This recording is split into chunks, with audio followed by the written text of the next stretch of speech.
தமிழகத்தில் ரவுடிகளுக்கு எதிராக போலீசார் மேற்கொண்டிருக்கும் இரும்புக்கர நடவடிக்கைகள் இதுவரை நாங்கள்தான் என்று கெத்தாக வலம் வந்த ரவுடிகளை கலங்கடித்திருக்கிறது. இதன் காரணமாக பல்வேறு வழக்குகளில் தொடர்புடைய ரவுடிகள் பலர் தாங்கள் செய்து வந்த அட்டகாசங்களை எல்லாம் கைவிட்டு தங்கள் வழக்கறிஞருடன் காவல் உயர் அதிகாரியை சந்தித்து தாங்கள் திருந்தி வாழப்போவதாக மனு எழுதி கொடுத்து வருகிறார்கள்.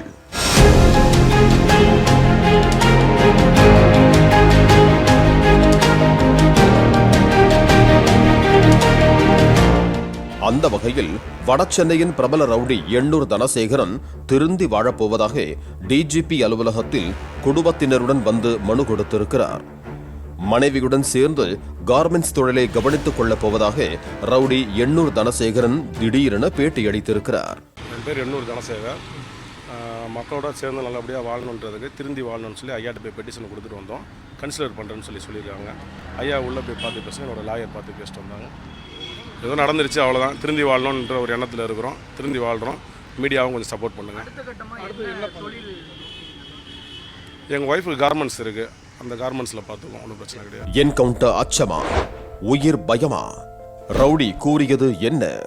சிறையிலேயே பாதி வாழ்க்கை கழிந்து விட்டதாகவும் குடும்பத்தோடு வாழ வேண்டும் என்பதால் இந்த முடிவு என்கிறாரே, அது உண்மையா? யார் இந்த தனசேகரன்? ரவுடியாக மாறியது எப்படி? விரிவாக பார்க்கலாம். சென்னை எண்ணூர் பகுதியை சேர்ந்தவரான தனசேகரன் மீது சென்னையில் பல்வேறு காவல் நிலையங்களில் கொலை, கொள்ளை, அடிதடி, மிரட்டல், மாமூல் வசூல் உள்ளிட்ட 50க்கும் மேற்பட்ட வழக்குகள் உள்ளன. கடந்த 2018ஆம் ஆண்டு மீஞ்சூரில் அனல் மின் நிலைய ஒப்பந்ததாரர் ஜேம்ஸ் பால் என்பவரை காரிலேயே படுகொலை செய்த வழக்கு, திருவொற்றியூர் திமுக பிரமுகர் மகன் கொலை வழக்கு உட்பட பல பிரபலமான வழக்குகளில் தொடர்புடையவர். போலீசாரால் A+ சரித்திர பதிவேடு குற்றவாளியாக பட்டியலிடப்பட்டிருக்கும் தனசேகரன் ஸ்கெட்ச் போட்டு கொலை செய்வதில் ஜித்தாக இருந்து வந்ததாக போலீசார் தெரிவித்தனர். வழக்கொன்றில் கைது செய்யப்பட்டு கடலூர் சிறையில் அடைக்கப்பட்டிருந்த தனசேகரன் சமீபத்தில் சிறையில் இருந்து வெளியே வந்தார். இந்த நிலையில் ரவுடி எண்ணூர் தனசேகரன் திருந்தி வாழப்போவதாக தனது குடும்பத்தாருடன் டிஜிபி அலுவலகத்தில் மனு அளித்தார். பின்னர் செய்தியாளர்களை சந்தித்த எண்ணூர் தனசேகரன் தன் மீது 50க்கும் மேற்பட்ட வழக்குகள் இருந்ததாகவும் தற்போது பலவற்றை முடித்து 6 வழக்குகள் மட்டுமே நிலுவையில் இருப்பதாகவும் தெரிவித்தார். மீதம் இருக்கும் வழக்குகளையும் சரியான முறையில் நீதிமன்றத்தில் ஆஜராகி வழக்கை நடத்தி வருவதாகவும் இனி குற்றங்கள் புரியாமல் திருந்தி குடும்பத்துடன் வாழப்போவதாகவும் தெரிவித்தார். இனிவரும் நாட்களில் தான் எந்தவிதமான குற்ற செயல்களில் ஈடுபட மாட்டேன் எனவும் தனது பெயரை பயன்படுத்தி குற்றச் செயல்களில் ஈடுபடுவோர் மீது தகுந்த நடவடிக்கை எடுக்கலாம் எனவும் தெரிவித்தார். என் மேல இருந்த வழக்குகள் முக்கால்வாசி முடிச்சிட்டேன். இப்போ ஒரு 4 வழக்கு 5 வழக்கு இருக்கு. என் மேல கன்சிடர் பண்ணுறோன்னு சொல்லியிருக்கிறாங்க. வீட்டோட இருக்கணும், பிள்ளை குட்டிங்களோட வாழணும். சரியா, இது வரைக்கும் ஜெயில் எடுத்தது போகும் நம்மளுக்கு. சார் ரொம்ப பாதிக்கப்பட்டாச்சு. இன்னும் பிள்ளைங்களோட வாழணுன்ற ஒரு எண்ணம் தான், வேறு எதுவும் கிடையாது. வேண்டிதான் இந்த மனமாற்றம், வேறு எதுவும். நிலுவையில் இன்னும் ஒரு 6 கேஸ் இருக்கும். அவ்வளோதான். ஒரு 50 கேஸ் இருந்துச்சு, முடிச்சாச்சு எல்லாத்தையும். இல்லை அந்த மாதிரிலாம் எதுவும் கிடையாது. இல்லை அந்த மாதிரி எதுவும் கிடையாது. இல்லை பாதுகாப்புலாம் அப்படி நான் கேட்கல. நான் என் குடும்பத்தோட நல்லபடியாக வாழணும், திருந்தி வாழ்கிறேன்னு சொல்லி பெட்டிஷன் கொடுத்துருக்கேன். பிள்ளைங்க 2 பேரும், என் ஒய்ஃப் ஒருத்தவங்க, அம்மா வயசானவங்க, அப்பா இறந்துட்டாப்புல. பிள்ளைங்க 2 பேரும் அட்வொகேட் படிக்கிறாங்க. பொண்ணு அட்வொகேட் முடிச்சிருச்சு, சீனியர்கிட்ட ப்ராக்டிஸ் பண்ணிட்டு இருக்காங்க. பையன் ஃபைனல் இயர் படிக்கிறாப்புல, லா படிச்சுட்டு இருக்காப்புல. ஆமாம், BA பொலிட்டிக்கல் சயின்ஸ் படிச்சிருக்கேன். ஏதோ நடந்துருச்சு, அவ்வளோதான். திருந்தி வாழணுன்ற ஒரு எண்ணத்தில் இருக்கிறோம். திருந்தி வாழ்கிறோம். மீடியாவும் கொஞ்சம் சப்போர்ட் பண்ணுங்கள்.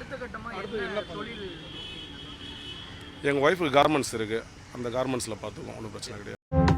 தான் திருந்தி வாழப்போவதாகவும் மனைவி நடத்தும் கார்மெண்ட்ஸ் தொழிலை உடன் இருந்து கவனிக்கப் போவதாகவும் தனசேகரன் தெரிவித்துள்ளார். என்கவுண்டர் அச்சத்திலோ உயிர் பயத்தில் இந்த முடிவா என்று கேட்டதற்கு சிறையிலேயே பாதி வாழ்க்கை முடித்து விட்டதாகவும் குடும்பத்தோடு வாழ வேண்டும் என்பதால் இந்த முடிவுக்கு வந்ததாகவும் தெரிவித்தார். தனசேகரன் பின்னணி குறித்து கேட்டபோது போலீசார் சிறுவயதில் ஆர்மி, போலீஸ் வேலை என கனவோடு சுற்றித் திரிந்தவன் கூடா நண்பர்களின் சகவாசத்தால் வடசென்னையின் பிரபல ரவுடியாக உருவாகியதாகவும் ஆர்மி செலக்ஷனுக்கு வீட்டுக்கு தெரியாமல் சென்று கலந்து கொண்டு தேர்வானதாகவும், ஆனால் வீட்டுக்கு ஒரே பையன் என்பதால் ஆர்மிக்கு போகக்கூடாது என அவரது பெற்றோர் தடுத்து விட்டதாகவும், ஆர்மி கனவு தகர்ந்து போனதாக, அதனால் ஒரு கையில் துப்பாக்கியை பச்சை குத்தி வைத்திருப்பான் எனவும் போலீசார் தெரிவித்தனர். மேலும் போலீஸ் வேலைக்கு தேர்வு எழுத காத்திருந்த போது வம்பு வழக்கில் சிக்கி பின் நாட்களில் கொலை முயற்சி, கட்ட பஞ்சாயத்து என பெரிய ரவுடியாக உருவானதாகவும், கடலூர் சிறை துணை ஜெயிலர் வீட்டில் பெட்ரோல் குண்டு வீசிய வழக்கின் போதே என்கவுண்டர் செய்து விடுவார்களோ என அச்சம் உருவாகி விசாரணைக்கு அழைத்த போதே சுட்டுக் கொன்று விடுவீர்களா என்று கேட்டதாகவும், அப்பொழுது போலீசார் செய்ய மாட்டோம் என உறுதியளித்ததால் விசாரணைக்கு சென்றதாகவும் கூறப்படுகிறது. தற்போது போலீசாரின் துப்பாக்கி சப்தம் அதிக அளவில் கேட்க துவங்கி இருப்பதால் அந்த அச்சம் கூட திருந்தி வாழ காரணமாக இருக்கலாம் என காவல்துறையினர் தெரிவித்தனர். எல்லாவற்றையும் விட மகள் மீது அதிக பாசம் வைத்திருக்கும் எண்ணூர் தனசேகரன் மற்றொரு கையில் மகளின் படத்தை பச்சை குத்தி வைத்திருப்பதாகவும், சிறையிலேயே வாழ்க்கை முடிந்துவிடக் கூடாது என்பதற்காகவும் குடும்பத்தோடு நிம்மதியாக வாழ நினைத்திருக்கலாம் எனவும், தனசேகரனின் மனு குறித்து ஆலோசித்து உயர் அதிகாரிகள் முடிவெடுப்பார்கள் எனவும் காவல்துறை தரப்பில் தெரிவிக்கப்பட்டிருக்கிறது. காவல்துறையில் சிக்குவதற்கு முன்பு வரை தங்கள் ஏரியாவில் தாங்கள் வைத்ததுதான் சட்டம், தாங்கள் சொல்வதுதான் நியாயம் என்று இஷ்டத்துக்கு ஆட்டம் போட வேண்டியது, பாசமாக சட்டத்தின் பிடியில் சிக்கி தண்டனைக்குள்ளானதும் போலீசாரின் இரும்புக்கர நடவடிக்கைக்கு பயந்து தான் திருந்தி வாழப் போவதாக மனு கொடுப்பது ரவுடிகளிடையே தற்போது அதிகரித்து வருகிறது. போலீசார் இவர்கள் மீது உரிய நடவடிக்கை இருந்தாலும் இவர்களால் பாதிக்கப்பட்ட ரவுடிகள் பழிக்கு பழி வாங்க காத்திருக்கும் அபாயமும் இருக்கிறது. எங்கு செய்தாலும், எப்படி செய்தாலும், யாருக்காக செய்தாலும் குற்றம் கேடு தரும்.